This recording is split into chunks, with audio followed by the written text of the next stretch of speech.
राधा वल्लभ श्री हरिवंश। आस्तिक के वर मांगने पर सर्प यज्ञ का बंद होना और सर्पों से बचने का उपाय। उक्सरवा जी कहते हैं, जन्मेजय के यज्ञ में सर्पों का हवन होते रहने से बहुत से सर्प नष्ट हो गए, केवल थोड़े ही बच रहे। इससे वासुकीनाग को बड़ा कष्ट हुआ। घबराहट के मारे उसका हृदय व्याकुल हो गया। उन्होंने अपनी बहन जरत्कारु से कहा, बहन मेरा अंग अंग जल रहा है, दिशाएं नहीं सूझती, चक्कर आने के कारण बेहोश सा हो रहा हूँ, दुनिया घूम रही है, कलेजा फटा जा रहा है। मुझे ऐसा दिख रहा है कि अब मैं भी विवश होकर इस धधकती आग में गिर जाऊंगा। इस यज्ञ का यही उद्देश्य है। मैंने इसी समय के लिए तुम्हारा विवाह जरत्कारु ऋषि से किया था। अब तुम हम लोगों की रक्षा करो। ब्रह्मा जी के कथन अनुसार तुम्हारा पुत्र आस्तिक इस सर्प यज्ञ को बंद कर सकेगा। वह बालक होने पर भी श्रेष्ठ वेदवेत्ता और वृद्धों का माननीय है। अब तुम उससे हम लोगों की रक्षा के लिए कह दो। अपने भाई की बात सुनकर ऋषि पत्नी जरत्कारु ने सब बात बतलाकर नागों की रक्षा के लिए आस्तिक को प्रेरित किया। आस्तिक ने माता की बात आज्ञा स्वीकार कर वासुकी से कहा, नागराज आप मन में शांति रखिए। मैं आपसे सत्य सत्य कहता हूँ कि उस साप से आप लोगों को मुक्त कर दूंगा। मैंने हास विलास में भी कभी असत्य भाषण नहीं किया है, इसलिए मेरी बात झूठ न समझो। मैं अपनी शुभ वाणी से राजा जन्मेजय को प्रसन्न कर लूंगा और वह यज्ञ बंद कर देगा। मामा जी आप मुझ पर विश्वास कीजिए। इस प्रकार वासुकीनाग को आश्वासन देकर आस्तिक सर्पों को मुक्त करने के लिए यज्ञशाला में जाने के उद्देश्य से चल पड़े। उन्होंने वहां पहुंचकर देखा कि सूर्य और अग्नि के समान तपस्वी सभासदों से यज्ञशाला भरी है। द्वारपालों ने उन्हें भीतर जाने से रोक दिया। अब वे भीतर प्रवेश पाने के लिए यज्ञ की स्तुति करने लगे।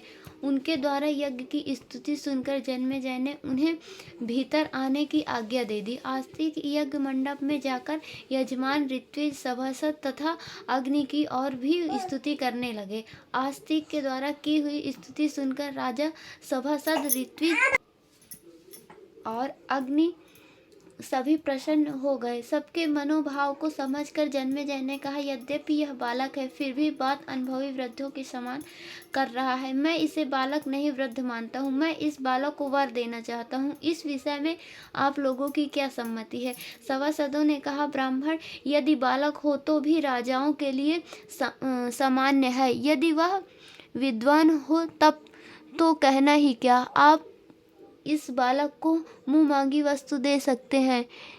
जन्मेजय ने कहा, आप लोग यज्ञ शक्ति प्रयत्न कीजिए कि मेरा यह कर्म समाप्त हो जाए और तक्षक नाग अभी यहाँ आ जाए, वही तो मेरा प्रधान शत्रु है। ऋत्विजों ने कहा, अग्निदेव का कहना है कि तक्षक भयभीत होकर इंद्र के शरणागत हो गया है।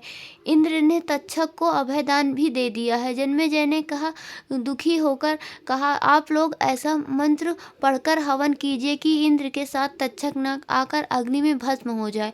जन्मेजय की बात सुनकर होता ने आहुति डाली। उसी समय आकाश में इंद्र और तक्षक दिखाई पड़े। इंद्र तो उस यज्ञ को देखकर बहुत ही घबरा गए और तक्षक को छोड़कर चलते बने। तक्षक क्षण क्षण अग्नि ज्वाला के समीप आने लगा। तब ब्राह्मण कहा, राजन अब आपका काम ठीक हो रहा है, इस ब्राह्मण को वर दे दीजिए। जन्मेजय ने कहा, ब्राह्मण कुमार, तुम्हारे जैसी सत्पात्र को मैं उचित वर देना चाहता हूँ, अतः तुम्हारी जो इच्छा हो प्रसन्नता से मांग लो। मैं कठिन से कठिन वर भी तुम्हें दूंगा।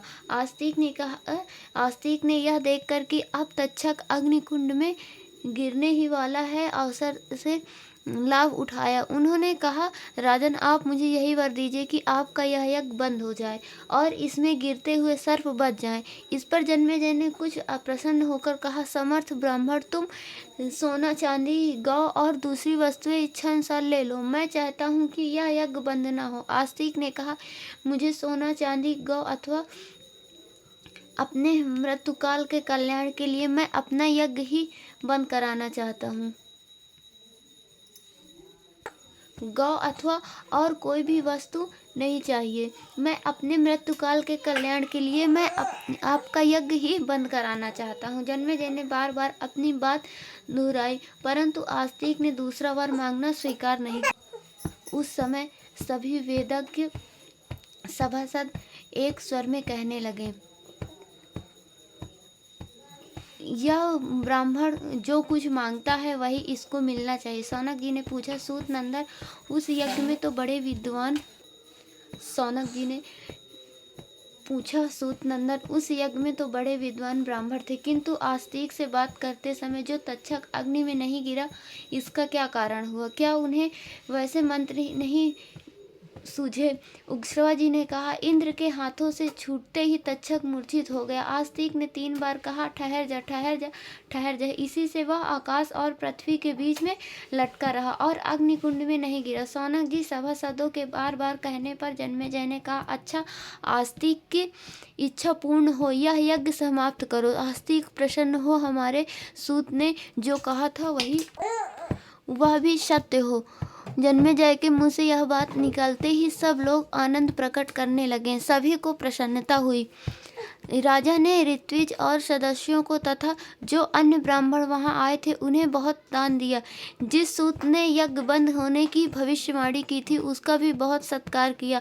यज्ञांत का अभ्रत स्नान करके आस्तिक का खूब स्वागत सत्कार किया और उन्हें सब प्रकार से प्रसन्न करके विदा किया। जाते समय जन्मेजय, आप मेरे अश्वमेध यज्ञ में सभासद होने के लिए पधारिएगा। आस्तिक ने प्रसन्नता से तथास्तु कहा। तत्पश्चात अपने मामा के घर जाकर अपनी माता जरत्कारु आदि से सब समाचार कह सुनाया। उस समय वासुकी नाग की सभा यज्ञ से बचे हुए सर्पों से भरी हुई थी। आस्तिक के मुंह से सब समाचार सुनकर सर्प बहुत प्रसन्न हुए। उन्होंने उन पर प्रेम प्रकट करते हुए कहा, बेटा, तुम्हारी जो इच्छा हो वर मांग लो। वे बार बार कहने लगे, बेटा, तुमने हमें मृत्यु के मुंह से बचा लिया, हम तुम पर प्रसन्न हैं, कहो तुम्हारा कौन सा प्रिय कार्य करें। आस्तिक ने कहा, मैं आप लोगों से यह वर मांगता हूँ कि जो कोई सायंकाल और प्रातः काल प्रसन्नता पूर्वक इस धर्म में उपाख्यान का पाठ करे, उसे सर्पों से कोई भय न हो। यह बात सुनकर सभी सर्प बहुत प्रसन्न हुए। उन लोगों ने कहा, प्रियवर, तुम्हारी यह इच्छा पूर्ण हो, हम बड़े प्रेम और नम्रता से तुम्हारा मनोरथ पूर्ण करते रहेंगे। जो कोई असित, अर्तिमान और सुनीत मंत्रों से किसी एक का दिन या रात में पाठ कर लेगा, उसे सर्पों से कोई भय नहीं होगा। वे मंत्र क्रमशः ये हैं, जरत्कारु ऋषि से जरत्कारु नाम का नाग कन्या में आस्तिक नाम का यशस्वी ऋषि उत्पन्न हुए। उन्होंने सर्प यज्ञ में तुम सर्पों की रक्षा की थी। महाभाग्यवान सर्पों, मैं उनका स्मरण कर रहा हूँ, तुम लोग मुझे मत डसो। ये महाविशाल सर्प, तुम चले जाओ, तुम्हारा कल्याण हो। अब तुम जाओ, जन्मेजय के यज्ञ की समाप्ति में आस्तिक ने जो कुछ कहा था उसका स्मरण करो। जो सर्प आस्तिक के वचन की शपथ सुनकर भी नहीं लौटेगा, उसका फन शीशम के फन के समान सैकड़ों टुकड़े हो जाएगा। धार्मिक शिरोमणि आस्तिक ऋषि ने इस प्रकार सर्प यज्ञ से सर्पों का उद्धार किया। शरीर का प्रारब्ध पूरा होने पर पुत्र पौत्रादि को छोड़कर आस्तिक स्वर्ग चले गए। जो आस्तिक चरित्र का पाठ या श्रवण करता है उसे सर्पों का भय नहीं होता। ये है वो मंत्र।